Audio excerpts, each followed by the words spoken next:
Hello students, welcome to iRich. So in the continuation of the series of anatomy of stomach, आज के lecture में हम पढ़ेंगे relations of stomach. So let's get started. तो relations में हम सब दो टाइप्स ऑफ रिलेशन देखेंगे. एक आ जाएगा पेरिटोनियल रिलेशंस, मतलब पेरिटोनियम से क्या कैसे कैसे स्टमक अटैच्ड है, और दूसरा आ जाएगा विसरल रिलेशंस, मतलब स्टमक के आसपास कौन से ऑर्गन्स प्रेजेंट है. सो पेरिटोनियल रिलेशन से स्टार्ट करते हैं. तो सबसे पहले पेरिटोनियल रिलेशंस देखते हैं. It is lined by peritoneal at both it's surface. So stomach के दोनों सर्फेस पे पेरिटोनियम भी पूरी तरीके से लाइंड होता है. तो देखेंगे एट लेसर कर्वेचर पे पेरिटोनियम किस तरीके से प्रेजेंट होता है. So layers of peritoneum lining anterior and posterior surfaces meet and become continuous with the lesser omentum. So यहाँ पे क्या बोला गया है कि स्टमक के दोनों सरफेस पे, यहाँ पे एंटीरियर और पोस्टेरियर दोनों सरफेस पे हमें पेरिटोनियम लाइनिंग दिखेगी. अब ये जो दोनों लाइनिंग है ये स्टमक के ऊपर से पूरी कवर करके जब लेसर कर्वेचर पे आती है, तो लेसर कर्वेचर पे ये दोनों लाइनिंग एक दूसरे के साथ, दोनों पेरिटोनियल की लाइनिंग एक दूसरे के साथ फ्यूज हो जाती है, एक दूसरे के साथ मिल जाती है, और यही दो लाइनिंग फिर बनाती है लेसर ओमेंटम. ओके, यहाँ पे जो आपको ये पोर्शन दिख रहा है ये हो जाता है लेसर ओमेंटम का पोर्शन. ये स्टमक के ऊपर से, दोनों सरफेस के ऊपर से आके जब लेसर कर्वेचर पे मिलती है तो इसी पेरिटोनियम को बोला जाता है लेसर ओमेंटम.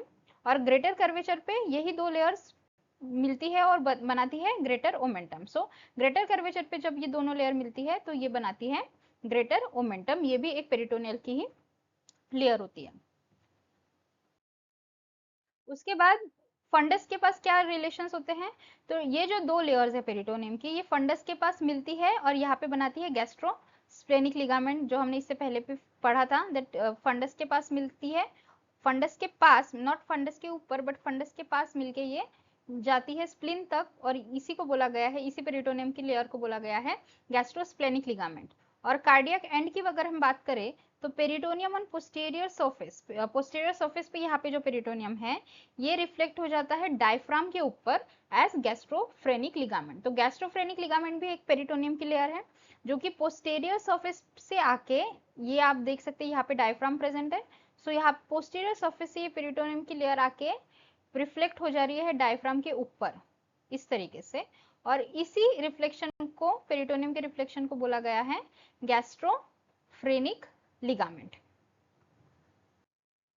नाउ देखते हैं bare area of stomach. Bare area वो एरिया होता है जहाँ पे पेरिटोनियम प्रेजेंट नहीं होता है.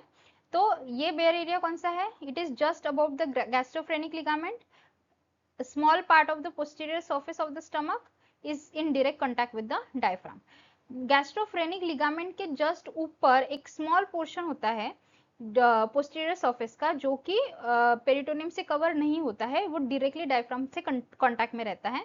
तो ये पहला बेयर एरिया हो गया. और दूसरा है ग्रेटर और लेसर कर्वेचर के along the peritoneal reflection are also bare. So ये जो हमारा लेसर कर्वेचर है और ये जो ग्रेटर कर्वेचर है, सो यहाँ से हमें दोनों लेयर जा रही है, यहाँ पे बना रही है लेसर ओमेंटम और यहाँ पे बना रही है ग्रेटर ओमेंटम. सो ये लाइनिंग के दौरान अलोंग दिस पोर्शन, ये जो एरिया ये छोटा सा छूट जाता है along the lesser and greater curvature. So ये जो एरिया छूट जाता है ये भी बेयर एरिया ही होता है, क्योंकि यहाँ पे डायरेक्टली पेरिटोनियम प्रेजेंट नहीं होता है, क्योंकि लेयर्स आके एक दूसरे से मिल रही है, और उसके पीछे जो एरिया छोड़ रही है मिलने से पहले वो हो जाएगा बेयर एरिया. उसके बाद हम देखेंगे विसरल रिलेशंस. तो सबसे पहले एंटीरियर सरफेस के विसरल रिलेशंस देखते हैं. तो एंटीरियर सरफेस जो होता है स्टमक का, आप देख सकते हो ये जो पोर्शन हम देख पा रहे हैं, this is the anterior surface. So ये जो एंटीरियर सरफेस है ये किस किस से कांटेक्ट में है. सबसे पहले यहाँ पे हम देख सकते हैं, यहाँ पे हमें लीवर दिखेगा. सो लीवर से ये कांटेक्ट में है. उसी के साथ साथ हमें यहाँ पे डायफ्राम भी दिखेगा. ये आप देख सकते हैं ये जो पोर्शन है ये डायफ्राम का पोर्शन है. सो डायफ्राम से भी ये एंटीरियर सरफेस कांटेक्ट में है, और उसी के साथ साथ एंटीरियर एब्डोमिनल वॉल.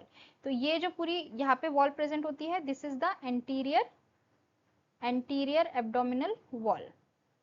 सो इस एंटीरियर एब्डोमिनल वॉल से भी लिवर का एंटीरियर सरफेस ये रिलेटेड होता है. सो एंटीरियर के इसमें तीन ही ऑर्गन्स हमें मिलते हैं. सबसे पहले आता है लिवर, उसके बाद डायफ्राम और उसके बाद एंटीरियर एब्डोमिनल वॉल.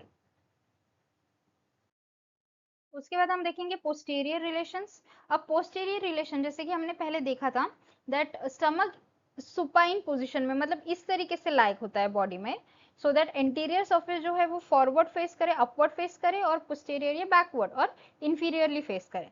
सो इंफीरियरली फेस करना है, मतलब पोस्टीरियर सरफेस ये काइंड ऑफ सोया हुआ है। तो सोया हुआ है से यहाँ पे मतलब आता है कि उसके नीचे जो ऑर्गन्स होते हैं वो स्टमक के लिए बेड फॉर्म करते हैं, इसीलिए यहाँ के जो ऑर्गन्स है उन्हें बोला गया है स्टमक बेड। और ये जो स्टमक बेड है ये किस किस ऑर्गन से फॉर्म होता है, वही हमारे पोस्टीरियर रिलेशंस आ जाते हैं। तो इसमें सबसे पहला आता है pancreas. As you can appreciate here, ये रहा पैनक्रियाज, यहाँ पे पैनक्रियाज प्रेजेंट होता है। उसी के साथ साथ हमें लेफ्ट किडनी, यहाँ पे लेफ्ट किडनी भी प्रेजेंट होती है। As you can appreciate here, this is left kidney. Left kidney के साथ साथ left suprarenal gland and also splenic flexure of colon, यहाँ पे आपको दिखेगा this is the splenic flexure of colon. Then splenic artery, यहाँ पे आपको दिखेगी, यहाँ पे स्प्लेनिक आर्टरी भी प्रेजेंट है। उसी के साथ साथ ट्रांसवर्स मीजोकोलॉन, ये आप देख सकते हैं this is the transverse colon, और यहाँ पे जो पेरिटोनियम अटैच होता है उसी को बोला गया है ट्रांसवर्स मीजोकोलॉन। तो ये जो पोर्शन आप देख सकते हैं this is transverse mesocolon. Then diaphragm, यहाँ पे डायफ्राम भी प्रेजेंट होता है which you can appreciate here, कुछ पोर्शन डायफ्राम का भी स्टमक बेड फॉर्म करता है। और उसी के साथ साथ स्प्लीन, स्प्लीन ये हमेशा स्टमक बेड फॉर्म नहीं करती है, स्प्लीन ये समटाइम्स प्रेजेंट होती है, सो स्प्लीन इज ऑल्सो देयर। सो ये सारे ऑर्गन्स इंपॉर्टेंट ऑर्गन है जो कि स्टमक बेड फॉर्म करते हैं, और ये एक बहुत इंपॉर्टेंट क्वेश्चन है जो हमेशा वाइवा में और एग्जाम में पूछा जाता है कि स्टमक बेड कौन से ऑर्गन्स फॉर्म करते हैं। सो ये आपको लर्न करना और याद रखना बहुत इंपॉर्टेंट है, और इसी के लिए मैंने एक छोटा सा कोड यहाँ पे प्रोवाइड किया है जिससे आप याद रख सकते हैं कि please keep some stomach structures tied daily. Please keep some stomach structures tied daily, tidy daily. So यहाँ पे पी से आ जाएगा पैनक्रियास, ठीक इसी सीक्वेंस में हमने कोड बनाया है। पी से आ जाएगा पैनक्रियास, के से आ जाएगा किडनी, और जब यहाँ पे किडनी की बात आ रही है तो आपको इंपॉर्टेंटली याद रखना है कि ये लेफ्ट साइड की किडनी की बात हो रही है क्योंकि स्टमक ये लेफ्ट साइडेड ही प्रेजेंट होता है। उसके बाद एस से आ जाएगा सुप्रारीनल ग्लैंड, फिर उसके बाद एस से आ जाएगा splenic flexure of colon, then there is S for splenic artery, then T is for transverse mesocolon and D for diaphragm. और स्प्लीन आपको याद रखने हैं बिकॉज स्प्लीन आपको स्प्लीन समटाइम्स ही स्टमक बेड फॉर्म करने के लिए प्रेजेंट रहती है, बट ये जो बाकी के ऑर्गन्स है these are the very important organ, और आपको इस कोड से इसे याद रखना है that please keep some stomach structures tidy daily. So that's all for today's lecture. I'll see you soon in the next lecture with a next video of this series. Until then, keep reading and don't forget to subscribe, like and share to my channel. Thank you for watching this video.